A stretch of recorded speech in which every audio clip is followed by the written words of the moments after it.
ವಿಶೇಷವಾದಂತ ಅಭಿಮಾನಿಗಳಿದ್ದಾರೆ. ಇವಾಗ ಮತ್ತೆ ಹೊಸ ಕಲೆಕ್ಷನ್ ಶುರುವಾಗಿದೆ. ಹೇಗೆ ಅಮ್ಮ ಇದೆಲ್ಲ? ಅಂದ್ರೆ ಕನ್ನಡತಿಯಲ್ಲಿ 3 ವರ್ಷ ಅಷ್ಟು ಕಾಸ್ಟ್ಯೂಮ್ಸ್ ಎಲ್ಲ ಹಾಕಿ ಅಷ್ಟು, ಯಾಕಂದ್ರೆ ಜನರ ತಲೆಯಲ್ಲಿ ಒಂದ್ಯಾವ್ದೋ ಮೊನ್ನೆ ರಿಪೀಟ್ ಮಾಡಿದ್ದಕ್ಕೆ ಇದು ಈ ಸೀನ್ ನಲ್ಲಿ ನೀವು ಕನ್ನಡತಿಯ ಈ ಕಂತಿನ ಈ ಸೀನಲ್ಲಿ ಹಾಕೊಂಡಿದ್ರಿ ಅಂತಾನೆ ಕಮೆಂಟ್ ಮಾಡಿದ್ರು. ಅಯ್ಯೋ ಎಷ್ಟು ಕಷ್ಟನಪ್ಪ, ನಾನು ಇಷ್ಟು ಸೀರೆಗಳಿಂದ ಎಲ್ಲಿಂದ ತರಲಿ ಈಗ ಅಂತ. ಸೊ ಗೊತ್ತಿಲ್ಲ, ಮ್ಯಾನೇಜ್ ಮಾಡ್ತಾ ಇದ್ದೀನಿ. ಕಷ್ಟ ಆಗ್ತಿದೆ, ಬಟ್ ಮ್ಯಾನೇಜ್ ಮಾಡಬೇಕು. ಅಫ್ಕೋರ್ಸ್ ನನ್ನ ಸೀರೆ ಎಲ್ಲ ಸೀರೆಗಳು ನಂಗೆ ಲೈಕ್ ಆಗಲ್ಲ. ಸೊ ಯಾವುದೇ ಸೀರೆ ತಗೋಬೇಕು ಅಂತ ಬಂದರೂ ನಾನು ತುಂಬ ಅಂದರೆ ಕ್ಯಾಮ್ರಾ ಕಾನ್ಷಿಯಸ್ ಆಗಿ ಕ್ಯಾಮ್ರಾ ಯಾವ ಚೆನ್ನಾಗಿ ಕಾಣುತ್ತೆ ಅನ್ನೋದನ್ನೇ ತಗೋತೀನಿ. ಜೊತೆಗೆ ನನ್ಗೆ ಯಾರು ಸೀರೆ ಕೊಡ್ತಾರೋ ಅವ್ರು ತುಂಬ ಪ್ರೀತಿಯಿಂದ ಕೊಟ್ಟಿರ್ತಾರೆ, ಅದು ನನಗೆ ಒಪ್ಪುತ್ತೆ. ಸೊ ಹಾಗಾಗಿ ಐ ಥಿಂಕ್ ಕನ್ನಡತಿದ್ದನ್ನ ನಾನು ಇಲ್ಲಿ ರಿಪೀಟ್ ಸದ್ಯಕ್ಕೆ ಮಾಡ್ತಿಲ್ಲ. ಗೊತ್ತಿಲ್ಲ, ಜನಕ್ಕೆ ಅದು ಬೇಗ ಗುರ್ತಿಡಿತಾರೆ ಅಂತ ನಾನು ಮಾಡ್ತಿಲ್ಲ. ಮುಂದೆ ಮಾಡಲೇಬೇಕಾಗುತ್ತೆ. ಈ ಓವರಾಲ್ ಸೀರಿಯಲ್ ಪ್ರೊಡಕ್ಷನ್ ಮತ್ತೆ ಡೈರೆಕ್ಷನ್ ಹಾಂ, ಹೇಳಿ ಸರ್. ಪ್ರೊಡಕ್ಷನ್ ಯೂನಿಟ್ ಬಗ್ಗೆ ನಮ್ಮದು ಎರಡನೇ ಮಾತೇ ಇಲ್ಲ. ನಮ್ಮನ್ನೆಲ್ಲ ಭಾಳ ಚೆನ್ನಾಗಿ ನೋಡ್ಕೋತಾರೆ.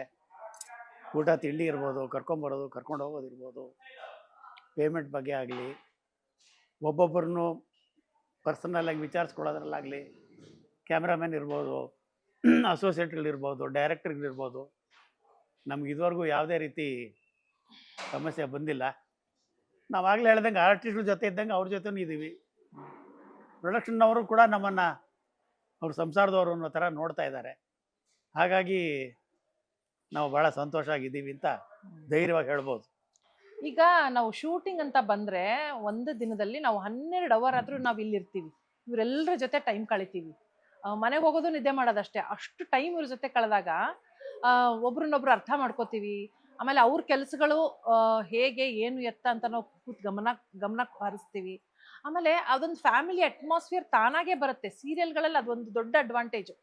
ನಾವು ಅವ್ರಿಗೆ ಮಗ ಅಂತ ಅಂದ್ರೂ ಅದನ್ನ ಸೀನ್ ಮಾಡ್ತಾ ಮಾಡ್ತಾ ನಿಜವಾಗ್ಲೂ ಅವ್ರ ಮಗ ಅಂತ ಅನ್ಸೋದಕ್ಕೆ ಶುರು ಆಗ್ಬಿಡ್ತಾರೆ.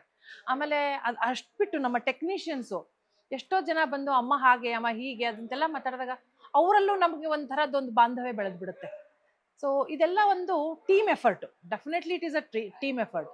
ಸೊ ಇಂಥ ಒಂದು ಟೀಮ್ ಎಫರ್ಟು ಎಷ್ಟೋ ದಿನಗಳು ಎಷ್ಟೋ ಅವರ್ಸ್ನ ನಾವು ಕಳೆದಿರೋದ್ರಿಂದ ಒಂದು ಫ್ಯಾಮಿಲಿ ಬಿಟ್ಟರೆ ಇದು ಹೆಚ್ಚಿಗೆ ಏನು ಹೇಳೋಕ್ಕಾಗಲ್ಲ. ಇದೊಂದು ಇಟ್ಸ್ ಜಸ್ಟ್ ಅ ಫ್ಯಾಮಿಲಿ ನಾವು ಬೇಜಾರು ಮಾಡ್ಕೋತೀವಿ, ಪ್ರೀತಿನೂ ಮಾಡ್ತೀವಿ. So it's just a family. But ಈಗ ಕಥೆಗಂತ ಬಂದಾಗ, ಬೃಂದಾವನದ ಕಥೆಗೆ ಅಂತ ಬಂದಾಗ ಕೂಡು ಕುಟುಂಬ ಅಂತ ನಾವು ಶುರು ಮಾಡಿದ್ದೀವಿ. ಈ ಕೂಡು ಕುಟುಂಬದಲ್ಲಿ ನಾವು ಈಗ ಒಂದು ಮನೇಲಿ ಒಂದು ಪೂಜೆ, ಸರ್ ಹೇಳಿದಾಗೆ ಪೂಜೆ ಮಾಡ್ತಾ ಇದ್ದೀವಿ. ಆ ಪೂಜೆಯಲ್ಲಿ ಎಲ್ಲರೂ ಸೇರಿದ್ದೀವಿ. ಆದರೆ ಆ ಪೂಜೆ ಮುಗಿದ ಮೇಲೆ ಒಂದು ದೊಡ್ಡ ಟ್ವಿಸ್ಟ್ ಇದೆ. ಅದನ್ನ ಸದ್ಯಕ್ಕೆ ನಾವೀಗ ಹೇಳೋದು ಬೇಡ. ಜನ ಕಾಯ್ಲಿ. ನೀವು ಎಕ್ಸ್ಪೆಕ್ಟ್ ಮಾಡದೇ ಇರುವಂಥ ಒಂದು ಟ್ವಿಸ್ಟ್ ಇದೆ. ಅದಕ್ಕಾಗಿ ಎಲ್ಲರೂ ಕಾಯಲೇಬೇಕು. ಎಲ್ಲರೂ ನೋಡಿ ಆಶೀರ್ವದಿಸ್ಬೇಕು. ಕೇಳಲೇಬೇಕು ಅಂತ ಅನ್ಕೊಂಡ್ವಿ. ಯಾಕಂದ್ರೆ ಆಲ್ರೆಡಿ ಪ್ರೋಮೋ ರಿಲೀಸ್ ಆಗಿದೆ. ಬಿರುಗಾಳಿ ತರ ಬರ್ತಾ ಇದ್ದಾರೆ. ಏನಿದೆ ಅದನ್ನ ನೆಕ್ಸ್ಟ್ ಟ್ವಿಸ್ಟ್ ಅಂತ ಊಹಿಸಲಾರದಂಥ ಒಂದು ತಿರುವು, ಅಷ್ಟು ಹೇಳಬಲ್ಲೆ ನಾನೀಗ ಸದ್ಯಕ್ಕೆ. ಬಟ್ ಅದನ್ನು ಡೆಫಿನೆಟ್ಲಿ ಕಾದು ನೀವೆಲ್ಲರೂ ನೋಡಬೇಕು. ಕೂಡು ಕುಟುಂಬ ಒಂದು ಒಗ್ಗಟ್ಟೇ ಬಲ ಅಂತ ನಾವೇನು ಹೇಳ್ತೀವೋ ಅದನ್ನ ಯಾರ್ಯಾರು ನಂಬುತ್ತೀರೋ ಅದನ್ನ ಅಂಥವ್ರು ಈ ಸೀರಿಯಲ್ ನೋಡಲೇಬೇಕು. ನೀವು ಕೇಳಿದ ಪ್ರಶ್ನೆಗೆ ಇಂಗ್ಲೀಷಲ್ಲಿ ಒಂದು ಗಾದೆ ಇದೆ, I will think of crossing A river when I come across one ಅಂತ. ಆ ತಿರುವು ಬಂದಾಗ, ಆ ಟ್ವಿಸ್ಟ್ ಬಂದಾಗ ನಮಗೂ ಗೊತ್ತಾಗತ್ತೆ, ಅಲ್ಲಿವರೆಗೂ ನಮಗೆ ಗೊತ್ತಾಗಲ್ಲ. ಹೌದು, ನಮಗೂ ಗೊತ್ತಿಲ್ಲ ಸದ್ಯ. ಕರೆಕ್ಟ್ ಸರ್, ಹೌದು, ನಮಗೂ ಬಂದಿಲ್ಲ, ಗೊತ್ತಾಗುತ್ತೆ.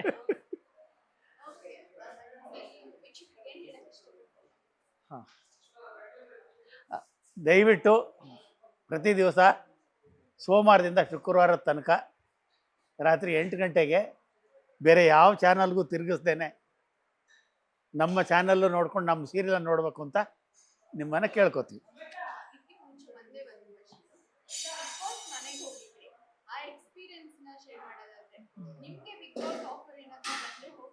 ನಾನು ಹೋಗಲ್ಲ. ಬಿಗ್ ಬಾಸ್ ಆಫರ್ ಬಂದರೆ ನನಗೆ ಆಗಲ್ಲ. ಇಲ್ಲ, ಇದನ್ನ ವಾತಾವರಣ ಇಷ್ಟ ಆಯಿತು. ನಾನು ಬಿಗ್ ಬಾಸ್ ವಾಚ್ ಕೂಡ ಮಾಡ್ತೀನಿ. I love to be a audience. I love to watch it, but not to participate it. ಯಾಕೋ ನನಗದು ಆ ಪ್ರಶ್ನೆ ಯಾರು ಕೇಳಿದ್ರು ನಾನು ಇದನ್ನೇ ಹೇಳಿದ್ದೀನಿ. ಬಟ್ ಅಲ್ಲಿ ನಾವು ಹೋದಾಗ ಮಜಾ ಹೊಡೆದಿದ್ದೀವಿ. ತುಂಬಾ ಮಜಾ ಹೊಡೆದಿದ್ವಿ. ಆಮೇಲೆ ಅದ್ರಲ್ಲಿ ಮುಕ್ಕಾಲು ಜನ ನನ್ಗೆ ಪರಿಚಯ ಇದ್ದವರೇ ಇದ್ರು. ಆಮೇಲೆ ನಮಗೆಲ್ಲ ರಿಸ್ಟ್ರಿಕ್ಷನ್ಸ್ ಇರುತ್ತೆ, ಟೈಮ್ ಹೇಳ್ಬೇಡಿ, ಹೊರಗಡೆ ಏನೂ ಹೇಳ್ಬೇಡಿ, ಮಾತಾಡ್ಬೇಡಿ, ಅದನ್ನೆಲ್ಲ ಬಿಟ್ಟು ಅಲ್ಲಿ ಪಾತ್ರಧಾರಿಯಾಗಿರ್ಬೇಕು. ಬಟ್ ಅವ್ರಿಗೆ ನಮ್ಮನ್ನ ನೋಡೋದಕ್ಕೆ ಎಷ್ಟು ಖುಷಿ ಆಯ್ತು ಅವ್ರಿಗೆ. ಅದನ್ನೆಲ್ಲ ಹಿಡಿತದಲ್ಲಿ ಇಟ್ಕೊಂಡು ನಾವು ನಮ್ಮ ಬೃಂದಾವನದ ಫ್ಯಾಮಿಲಿಯಾಗಿ ಹೋಗಿದ್ವಿ. ಸೊ ಅಷ್ಟನ್ನೇ ಮಾಡಿ ಬಂದ್ವಿ. ಅದ್ರ ಮಜಾ ಮಾತ್ರ ತುಂಬಾ ಮಾಡಿದ್ವಿ. ನಾನು ಬಿಗ್ ಬಾಸ್ಗೆ ಹೋಗೋದಿಲ್ಲ. ಕಾರಣ ನನ್ನ ಸಂಸಾರದ ಬ್ಯಾಕ್ಗ್ರೌಂಡ್ ಒಂಥರ ಬೇರೆ ಇದೆ. ಪ್ಲಸ್ 1 ದಿವಸ 2 ದಿವಸ ಬಿಟ್ಟು ಹೋಗೋ ಸ್ಥಿತಿಲಿ ನಾನಿಲ್ಲ.